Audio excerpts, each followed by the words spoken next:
I have watched your comments on the current administration and your support for ICE and your inability to criticize ICE for murder and for kidnapping children.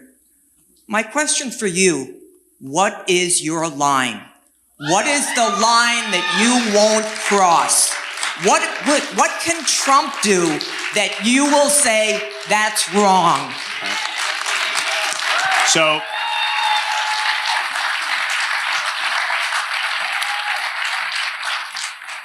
again, my point with respect to Minneapolis is let the investigations actually take place. You've all clearly prejudged everything. You all know better than the people on the ground. Folks, please make sure we give him a chance to answer the question, but please. The fact is, like, for instance, the 5-year-old boy that was detained, that father left his child. He ran away from his child. And the ICE agents were actually protecting the child. It's Ken Harbaugh with the MeidasTouch Network. That was Republican Congressman Mike Lawler from New York's 17th Congressional District, unable to acknowledge the obvious truth about ICE, one we have seen with our own eyes. We hear a lot about supposed moderate Republicans like Mike Lawler. They're typically from swing districts where they need to appeal to independents to get reelected. They are supposedly the Republicans who are keeping the torch of sanity alive for the party. But here's the thing. Even if temperamentally these so-called moderates don't look like MAGA extremists, almost every one of them votes with Donald Trump almost every time. Mike Lawler is nominally one of those moderate Republicans. But here, he cannot even bring himself to criticize the president for demanding that Dulles Airport and Penn Station be named after him in exchange for releasing already approved infrastructure funds. President Trump told Chuck Schumer, the Senate leader, that he would be willing to unfreeze $16 billion in funding for a major infrastructure project in New York and New Jersey if the president, if Schumer were willing to endorse the idea of renaming Penn Station, and by the way, Dulles Airport, after Donald Trump. How is that okay? This is not new. Renaming, I know, but if I can, not a new concept. But if I can say, let me just finish, John. Okay, but I mean, he's holding the money hostage for having these things named after him. I mean, this is not like part of a, let's honor somebody. He wants it named after himself, and he's saying he'll unfreeze the money if they'll do it. John, at the end of the day, to me, I really could care less what the name of a building is, a critical infrastructure project is. I care that it gets done. And ultimately, from my vantage point, work it out. The bottom line is this. Congress is supposed to be a separate branch of government. But today's Congress, controlled by Republicans, aids and abets and excuses every one of Donald Trump's excesses. When a moderate, good guy Republican has a viable Democratic challenger, we need to go all in.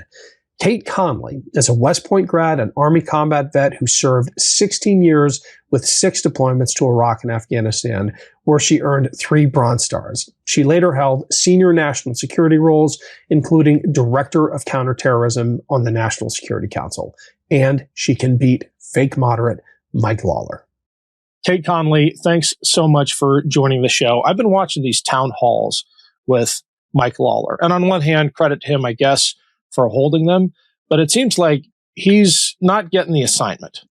And for all the talk about economic issues, and I know that's a huge focus of yours, the ICE issue, the fundamental civil rights issue, seems to be breaking through in a way Republicans never anticipated. What's the feeling like there on the ground in New York 17 when it comes to something that looks to be happening, many states over, but gets at the heart of what Justice for All is really about? Ken, it is such an important question. And so thanks for having the discussion today and talking about these issues that truly impact every American, regardless of where they live, what state they're in, to include everyone here in New York 17. What you are seeing is people who do believe in the values, right, of liberty and justice for all, who can believe in national security and border security, and also believe that people deserve to be treated humanely and with dignity. And, you and I both wore the uniform. We went overseas, did multiple combat tours. Like, this is something where we're sitting here watching federal agents wearing the same kit, the same combat equipment that we went overseas to fight in, to make sure Americans were safe here at home, out there on American streets, terrorizing American citizens, the people that they are sworn to serve and protect. They are failing in their mission, and the American people are paying the price. And so, yeah, people here are fed up, because not only is Mike Lawler part of the problem, where we are not holding DHS leadership accountable for the failures that are happening, again, he's covering it up. This guy had the audacity to write an op-ed 2 weeks ago that tried to justify the killings as a failure of bipartisan policy reform. No, man, this is about the weaponization of the executive branch. This is about abuse of power. And if you don't have a spine to stand up and call it out, then move on. But that's what's happening.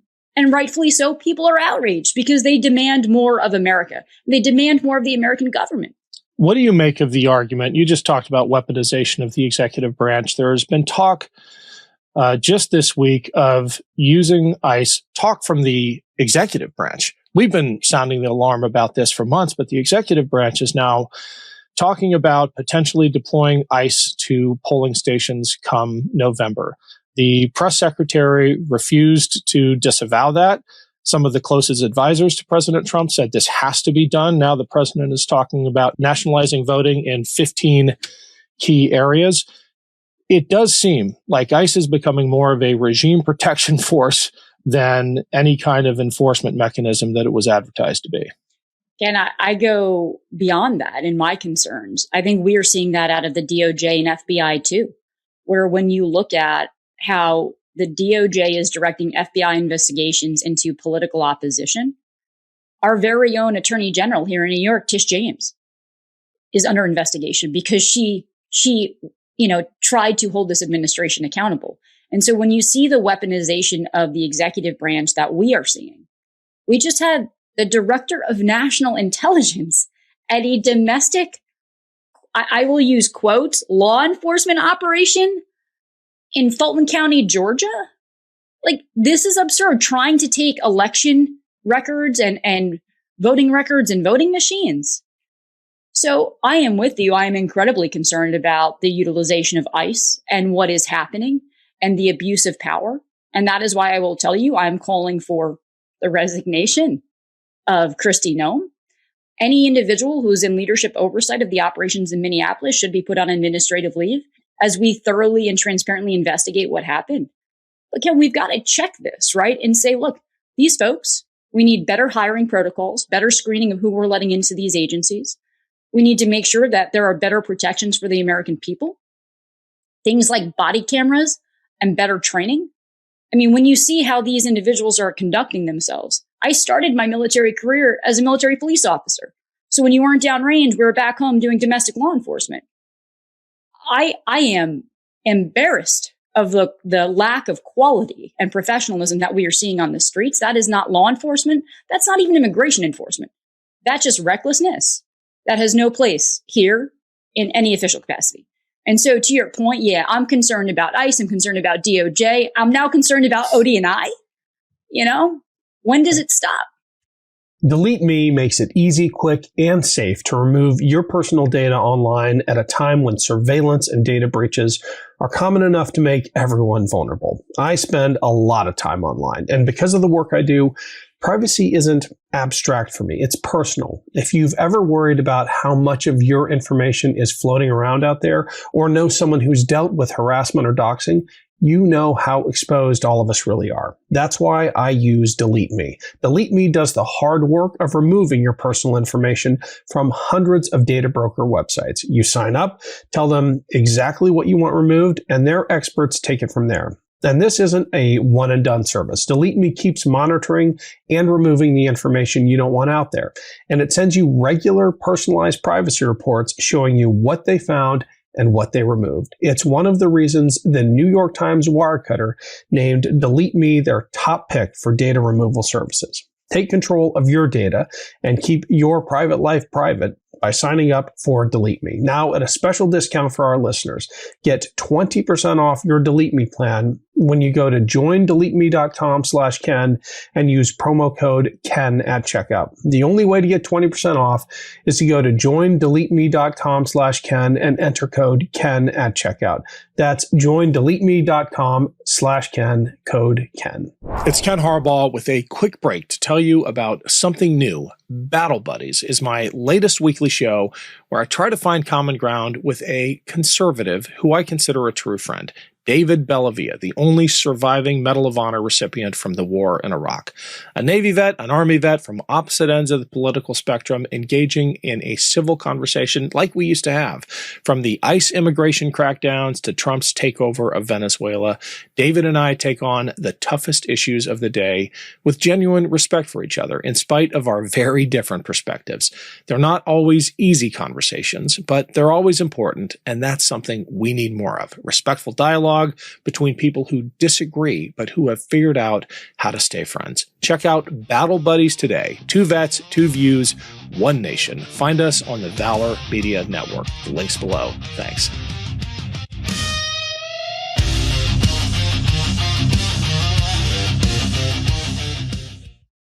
I usually save this question for the end. You probably were briefed that it's coming.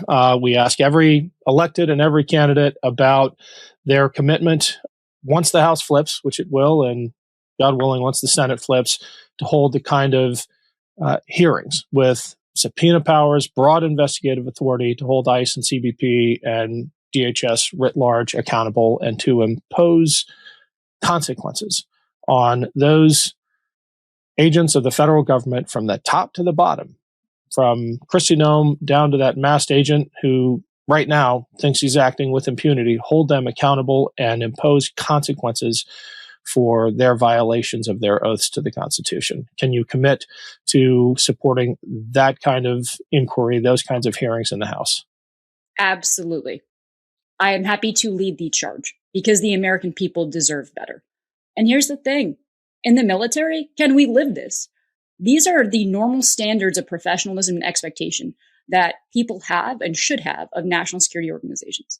And it is wrong. It is un-American what we are seeing, and it must be fixed. Thank you. I want to unpack your comments about OD&I, about Tulsi Gabbard appearing at the Fulton County Courthouse, the head of our national intelligence apparatus, raiding a local elections office to please the president. We've got a former covert CIA operative on this afternoon, but I would love your perspective on what happens to our national security when our security apparatus begins to turn inward against the American people. It's obviously a huge threat to civil liberties, but also exposes us. And you spent 16 years in the military. You spent time in special ops. I mean, this has got to worry you. It certainly worries me and my buddies still in the military that the real threats are being ignored while the American people are being targeted. I am incredibly concerned over what we are seeing, which is truly unprecedented in our lifetimes with the weaponization of the executive branch to suppress political opposition and interfere with the democratic process.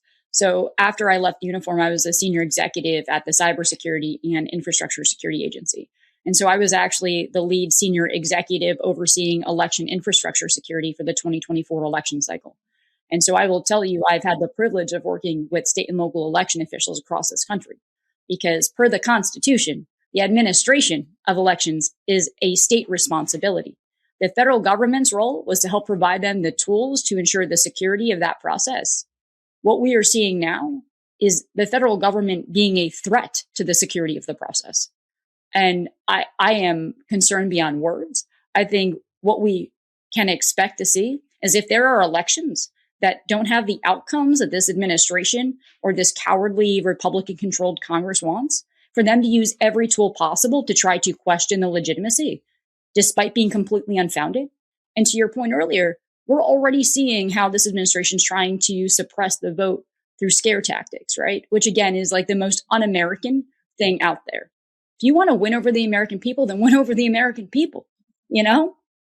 But these people can't hack it. And I think this goes back to the American people, regardless of how they register to vote, are seeing through the bullshit. They're seeing through this, and they know they deserve better. You've got a crowded primary. At least it's crowded on paper.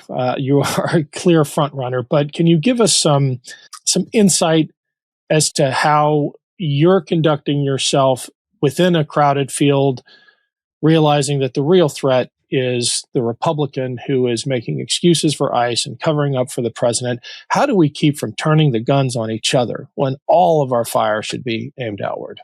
I mean, Ken, that's the whole thing, right? Is seeing the forest through the trees and understanding these are not normal times. These are not normal stakes. And when you look at the Democratic Party and our performance in 2024, we lost the popular vote, every battleground state, the House and the Senate, and nearly 90% of counties across the country.